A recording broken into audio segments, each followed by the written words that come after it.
tinatanong kung sino ba talaga, ganyan-ganyan, kasi sabi nga daw niya, hindi daw yun, tropa-tropa lang daw yan, ganyan-ganyan.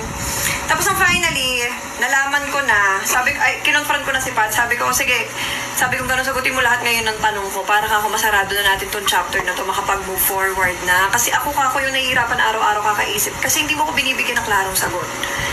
So basically, may nakita ako, yung babae na yon na pinaghihinalaan ko, nakita ko in-unfollow niya noong January 5. January 5, yun yung araw na nahuli ko siyang may ka-video call na babae. Pero hindi ko nakita kung sino kasi ang bilis niyang nagbura.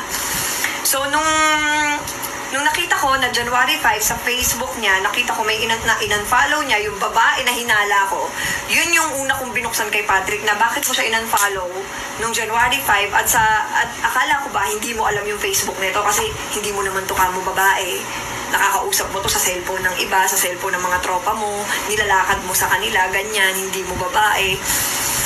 Sabi ko, hindi. Sabi ko, kala ko di mo alam Facebook. Ano to?